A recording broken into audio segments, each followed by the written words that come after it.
Nathan? Please. He's just temporary. Emily's laugh sliced through the rooftop bar above downtown Dallas sharp enough to stop me cold behind the glass door. Caleb actually has ambition. Crystal glasses clinked. Somebody whistled.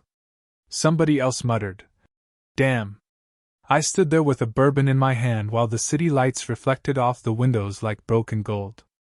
Emily leaned against Caleb Mercer's chest in a black silk dress I paid for 3 weeks ago. Caleb grinned down at her, one hand resting low on her waist like he already owned her. "You sure your husband's not coming back up?" one of her friends asked. Emily rolled her eyes. "Nathan's downstairs probably arguing with valet over parking." More laughter. Caleb raised his drink. "To temporary men." Glass hit glass. I walked through the door before the echo died. The wind off the rooftop snapped my suit jacket against my side as every face turned toward me. Emily's smile twitched for half a second. "Nathan." "Emily." I took a slow sip of bourbon. Caleb smirked. Tall guy. Perfect teeth. Startup billionaire cosplay in a $4,000 Tom Ford jacket. "Man, we were just joking around," he said. "Were you?" I asked. Silence stretched across the rooftop. A waitress froze beside the fire pit holding a tray of espresso martinis. Emily crossed her arms. "Don't start." "Start what?" I said. "The part where your friends laugh while you call your husband temporary?" "Oh my God!" She laughed again, louder this time. "See? This is exactly why nobody takes you seriously anymore." Caleb slipped his hands into his pockets. "Nathan, maybe tonight isn't the night." "Funny," I said. "Because I think tonight's perfect." Emily stepped closer, heels clicking against the concrete. "You know what your problem is?" she snapped. "You think writing checks makes you important. Doesn't it?" I asked. "No." She jabbed a finger into my chest. "People like Caleb build things. You just hide behind contracts and spreadsheets." The bourbon glass tightened in my hand hard enough to crack ice against crystal. Caleb glanced toward the skyline like he was bored already. "Emily told me you used to matter," he said casually. "That true?" A couple near the railing laughed under their breath. I looked at him for a long second. Then at Emily. Then at the emerald logo glowing on the side of the 42-story tower across the street. Mercer Nexus Technologies. Caleb followed my eyes and smirked wider. "Beautiful building, right?" "Yeah," I said quietly. "It is." Emily shook her head. "Nathan, just go home." "My home?" I asked. "Or the penthouse held by Blackridge Residential Trust?" Her face tightened. Barely noticeable. But I caught it. Caleb didn't. "What's that supposed to mean?" Emily asked. I swirled the bourbon once. "Nothing." "No, say it." "You really want me to?" The rooftop went still except for the wind whipping napkins across marble tables. Caleb stepped forward. "You got something to say, old man?" I smiled at that. Slow. Small. Controlled. "You know what's funny?" I said. "Temporary people always think they're permanent right before the paperwork hits." Emily's phone buzzed in her purse. She ignored it. Buzzed again. Then again. Caleb frowned. "You gonna get that?" She yanked the phone out and looked down. The color drained out of her face so fast it looked physical. Caleb leaned over her shoulder. "What the hell is SEC Compliance Division?" Nobody laughed this time. Emily's fingers tightened around the phone hard enough to whiten her knuckles. "This is not funny, Nathan." Her voice came out thin now, stripped of the rooftop confidence from 30 seconds ago. Caleb grabbed the phone from her hand. "Why is the Securities and Exchange Commission contacting our legal department at 11:47 at night?" I set my bourbon on the marble counter beside the fire pit. "Probably because somebody filed a formal complaint about inflated investor reports." Caleb's jaw flexed. "You did this?" "No," I said calmly. "You did." Wind rolled across the rooftop, cold enough to rattle the glasses on nearby tables. Emily stepped between us. Nathan, stop. Stop what? I asked. Watching? She lowered her voice fast. We can talk about this at home. Home? I glanced at Caleb. You mean the penthouse your boyfriend keeps calling his future office? Caleb shoved the phone back into Emily's hands. You told him about the expansion numbers? Of course I did. Emily snapped. He is not stupid. No, I said quietly. That is the problem. I am not. Caleb took one step toward me. Listen carefully, old man. Whatever little audit scare you are trying to pull here is not going to touch me. I laughed once. Short. Dry. You forged revenue projections using shell contracts out of Nevada. His face froze. You moved $8.2 million through Mercer Nexus Holdings over 14 months. Emily stared at Caleb now instead of me. What is he talking about? Caleb ignored her. You have zero proof. I pulled my phone from my jacket and opened a photo. Then another. Transfer logs. Signature blocks. Internal emails. Emily's signature sat at the bottom of two of them in blue digital ink. Her breath caught sharp enough to hear over the wind. Caleb, she whispered. You said those were investor drafts. They were. He barked. Then why did you route them through Cayman accounts? I asked. Nobody moved. The skyline glowed behind us while the rooftop music kept playing like nothing was dying. Emily looked at Caleb like she had never seen him before. He looked at me like he wanted to throw me off the 42nd floor. Then his phone started ringing too. Caleb stared at the vibrating phone in his hand like it might explode. The screen lit his face pale blue against the Dallas skyline. Answer it, I said. He declined the call. It rang again immediately. Emily looked between us, breathing shallow now, one hand gripping the diamond wedding ring I slipped onto her finger 14 years ago. Caleb, she whispered, tell me he is lying. Caleb shoved the phone into his pocket. We need to leave. No, I said. You really do not. Emily stepped toward him. What Cayman accounts? Emily, not now. No, right now. Her voice cracked across the rooftop sharp enough to turn heads at nearby tables. You told me Mercer Nexus was clean. Caleb grabbed her elbow. Lower your voice. She ripped her arm away. Do not touch me. Wind whipped her hair across her face while the fire pits hissed low orange against the marble floor. I picked up my bourbon again and rolled the cracked ice around the glass.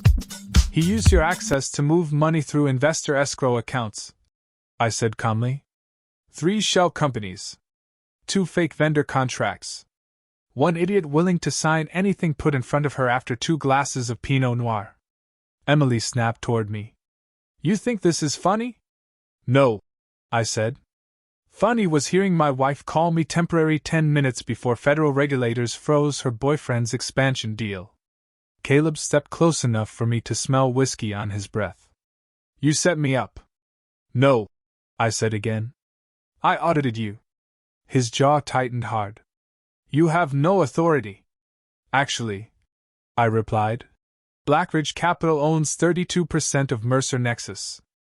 Emily blinked. What? Caleb went completely still. I reached into my inside jacket pocket and pulled out a folded document. The same black folder from downstairs. The same folder Emily laughed at last Christmas when she called me a human calculator. I handed it to her. Page 4. Her fingers shook opening it. The rooftop music faded beneath the sound of paper snapping in the wind. Then she found it. Ownership disclosures. Board signatures. Blackridge Capital Management. Managing Trustee, Nathan Cole. No, she whispered. Caleb grabbed the papers from her. His eyes scanned the page once. Twice. This is impossible. You should really read your investor agreements before sleeping with shareholder spouses, I said. Emily looked at Caleb slowly now. Like a woman watching a building crack underneath her feet. You told me you controlled the company. Caleb stayed silent. You told me the board answered to you. Silence again. The wedding ring slipped from Emily's fingers and bounced once across the marble floor before spinning beneath a cocktail table. Nobody moved to pick it up. Emily, Caleb started, lowering his voice. Listen to me carefully. No, she snapped. You listen. Her eyes were glassed now, mascara streaking beneath them. Did you use me? Caleb rubbed both hands over his face hard. It was not supposed to go this far. That landed harder than shouting ever could. Emily staggered back one step like somebody shoved her in the chest. Oh my God! I watched her stare at the skyline reflected in the rooftop windows. At the tower carrying Caleb's company logo. At the life she traded her marriage for. Then my phone buzzed once in my pocket. I glanced down at the screen. Victoria Grayson. My attorney. 3 words appeared in the preview message. Freeze approved. Effective immediately. I slipped the phone away and looked at Caleb. Looks like your accounts just became temporary too. Caleb's phone would not stop vibrating. One call after another. Investors. Attorneys. Board members. He finally answered and barked. What? The voice on speaker came through thin and panicked. Federal agents are inside the Austin office right now. Silence hit the rooftop like a hammer. Caleb turned away fast. Do not say another word. Too late. Emily stared at him. Federal agents? Caleb dragged a hand through his hair. This is contained. Contained? I laughed quietly. The Federal Bureau of Investigation usually means the opposite. Emily looked at me now instead of him. You knew? I knew somebody was stealing money. I pulled another sheet from the black folder and held it toward her. I just did not know my wife signed the transfer approvals herself. Her eyes dropped to the page. 3 signatures. 3 dates. Her name at the bottom every time. Emily's breathing turned uneven. You told me these were consulting payments. She whispered at Caleb. They were consulting payments. To a shell company registered inside a UPS store in Reno? I asked. Caleb snapped toward me. Shut up. No, Emily said sharply. No, he does not shut up anymore. Wind pushed a cocktail napkin across the marble between us like tumbleweed. Caleb lowered his voice. Emily, listen carefully. If you panic now, you make this worse. Worse? She laughed once. Ugly. Broken. You used my name to move money. I protected you. You made me criminal. The rooftop doors opened behind us. 2 men in dark suits stepped outside, scanning the crowd. Caleb saw them first. His face emptied completely. One of the men lifted a badge. Mr. Mercer? Nobody moved. Emily slowly looked down at her left hand. The wedding ring was gone. Still somewhere under the cocktail tableware. It rolled after slipping from her fingers. She whispered without looking up. Nathan, what did you do? I adjusted my cufflinks and picked up my bourbon. I stopped being temporary. Caleb forced a smile the second the agents stopped 10 feet away. Smooth. Practiced. The same smile he used on podcasts and investor panels. Gentlemen, he said, spreading his hands like this was a networking mixer instead of a federal inquiry. There has clearly been some misunderstanding. One of the agents flipped open a folder. We have warrants connected to Mercer Nexus Holdings and multiple offshore accounts. Caleb laughed under his breath. Offshore accounts are not illegal. Fraud is. The words landed flat and heavy. Emily stepped backward in her heels until her calf hit the cocktail table. Glass rattled. She looked at Caleb, waiting for him to fix this. He did not even look at her. I want my attorney, he snapped. You will get one. This is harassment. Then you should have fewer deleted servers. Caleb's jaw locked hard enough to twitch. I watched him carefully over the rim of my bourbon. Men like Caleb always believed pressure only happened to other people. That was the dangerous part. Not the greed. The certainty. Emily grabbed his sleeve. Tell them I did not know anything. Caleb peeled her hand off his jacket without even turning his head. Do not talk right now. That hit her harder than the investigation. She stared at the empty space where his arm had been. Same woman who laughed at me 20 minutes ago.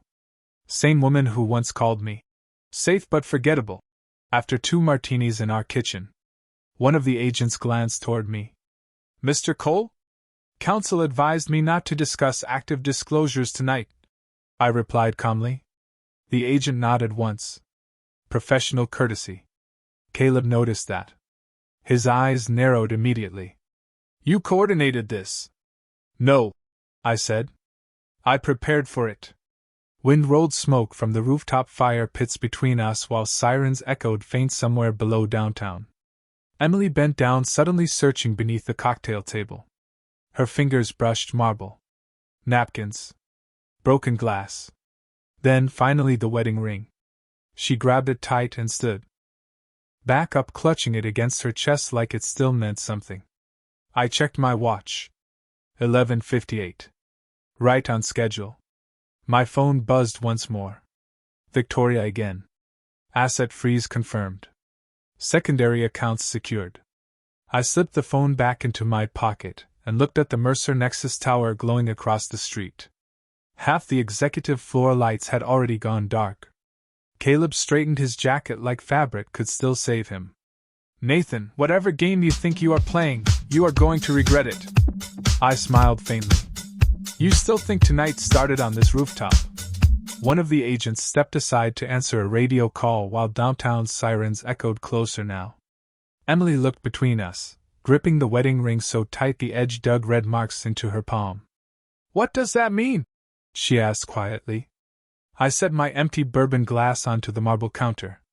3 months ago your boyfriend tried to access Blackridge investor schedules through your laptop. Caleb's eyes snapped toward Emily instantly. You said he never touched your devices. He did not, Emily fired back. You used them while I was asleep.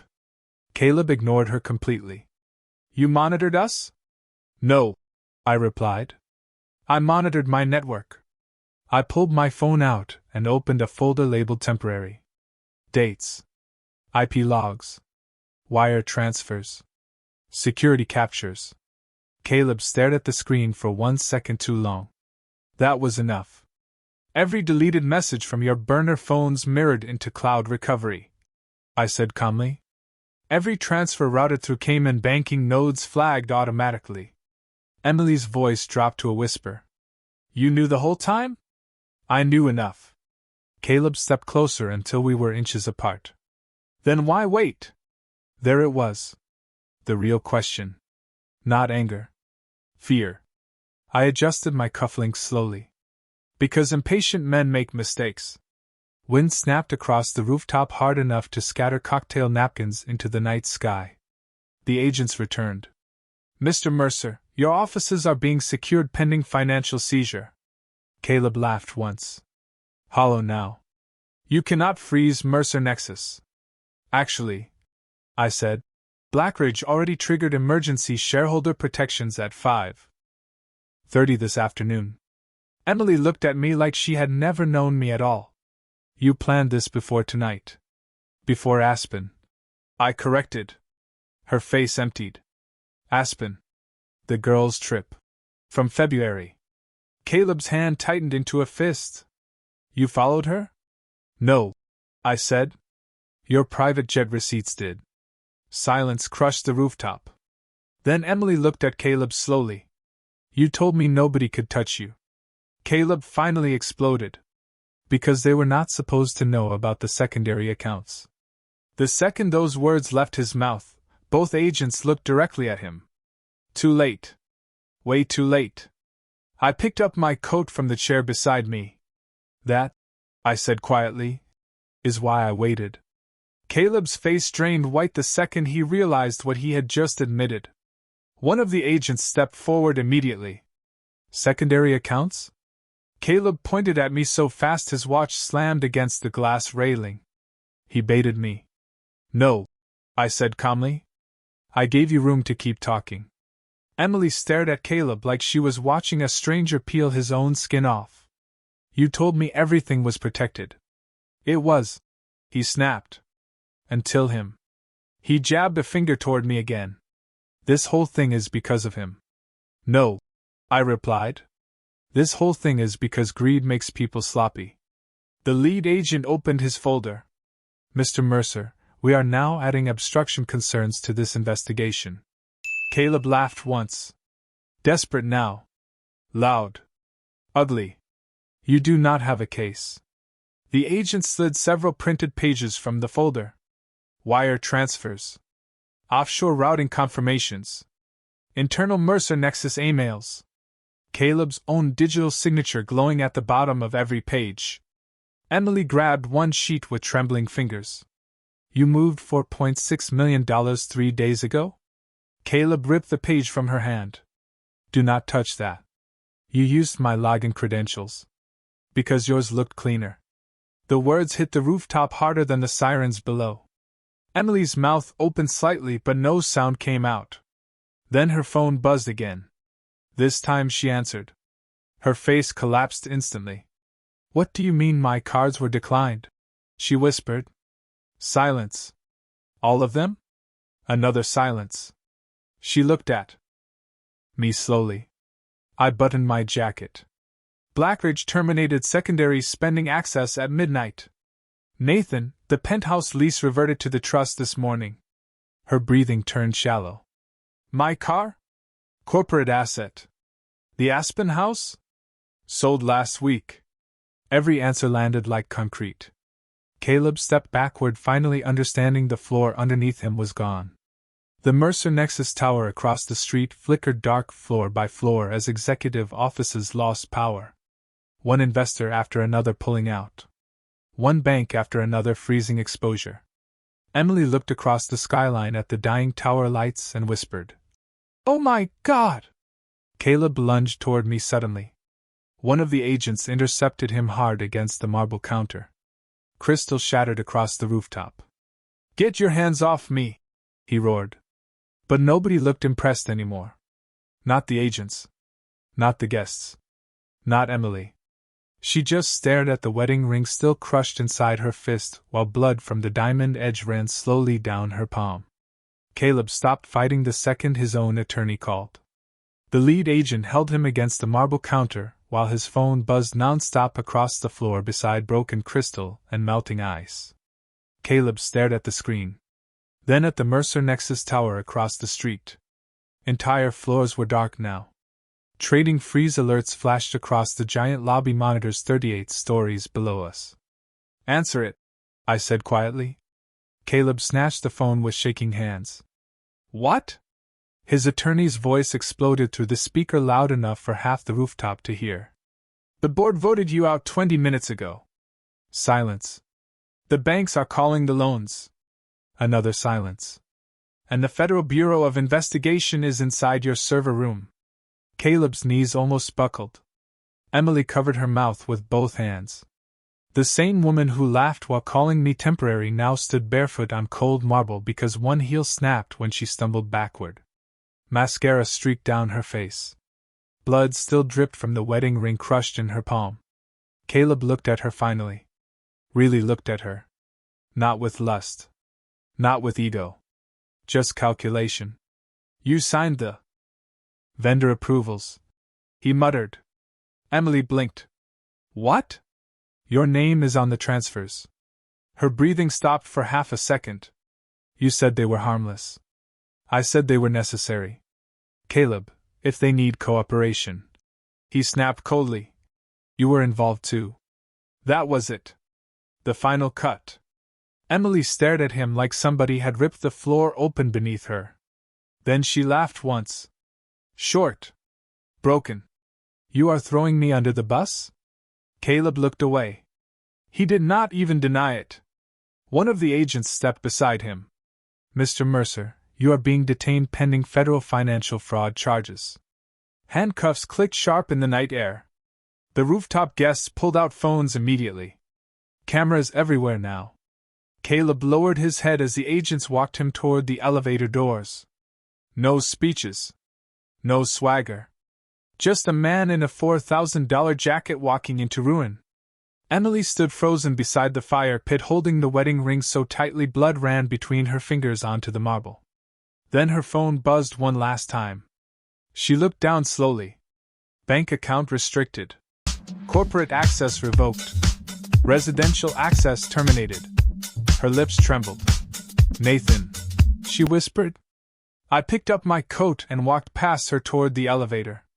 "Temporary things," I said without stopping, "do not last very long." 6 months later, the Mercer Nexus Tower carried a different company logo. The executive floors Caleb once bragged about were leased to a healthcare software firm out of Denver. His fraud trial had not started yet, but every business magazine in Texas already called him finished. Emily rented a 900-square-foot apartment 20 miles outside downtown Dallas above a dry cleaner and a vape shop. No rooftop parties now. No black Escalade waiting downstairs. Just fluorescent hallway lights and neighbors arguing through thin walls at 2 in the morning. I saw her once after the hearings ended. Family court. 4th floor. Gray walls. Burnt coffee smell drifting through the hallway. She looked smaller somehow. Not physically. Just quieter. The diamond wedding ring hung from a thin silver chain around her neck instead of her hand. She noticed me watching it, and covered it with her palm immediately. "Nathan," she said softly. I nodded once. No anger left. No need for it. She glanced down at the legal folder in my hand. "Victoria still representing you?" "Yes." Emily swallowed hard. "You already knew about Caleb before Aspen, did you not?" "Yes."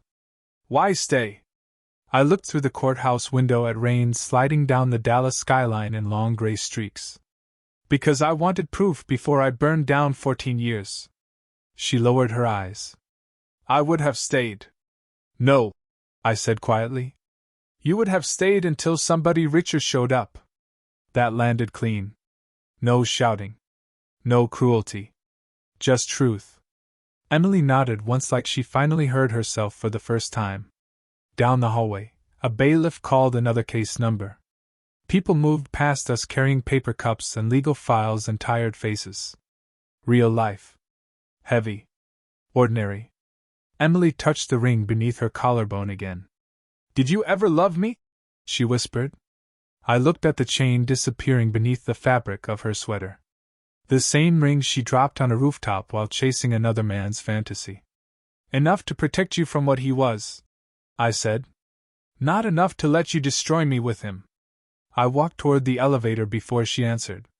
Behind me, I heard nothing except courthouse shoes against tile and rain tapping the windows 40 feet above the street. Funny thing about karma. It never screams when it arrives. Sometimes it just waits quietly until people finish ruining themselves.